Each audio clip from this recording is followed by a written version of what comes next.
নমস্কার, কেমন আছেন সবাই? রূপার ঘর কন্যা নতুন একটি ভিডিওতে আপনাদের সবাইকে স্বাগতম। আজ বুধবার, বাজে এখন সকাল 6টা। তো সকাল 6টায় উঠে পড়ে আমি আমার বিছানাটাকে গুছিয়ে নিচ্ছি। এবার স্নান করে এসেছি ছাদে কয়েকটা ফুল তুলতে। তো দেখুন, অপরাজিতা ফুলগুলো গাছেতে খুব হয়েছে। মানে রোজগারই একটা দুটো করে হয়, কিন্তু আজকে তো প্রচুর, মানে খুবই হয়েছে। তো সেগুলোই আমি তুলে নিচ্ছি।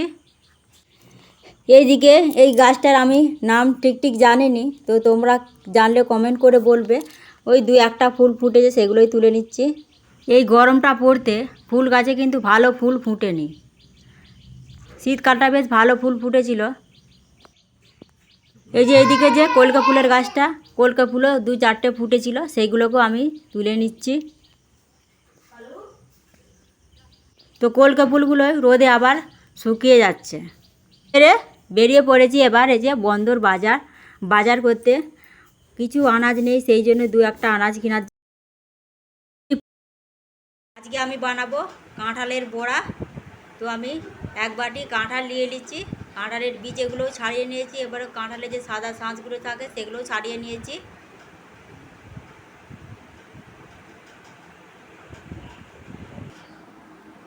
এবার এগুলো মিক্সিতে দিয়ে দেবো। এবার দেখুন, ভালোভাবে মিক্স করা হয়ে গেছে।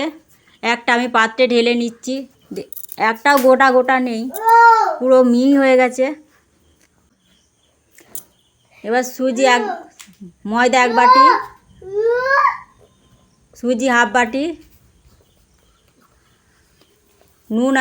নুন 1 চামচ, আর চিনিটা দিলাম নি, কেননা কাঁঠালটা তো প্রচুর মিষ্টি আছে, ওই জন্য চিনিটা আর দিলাম নি।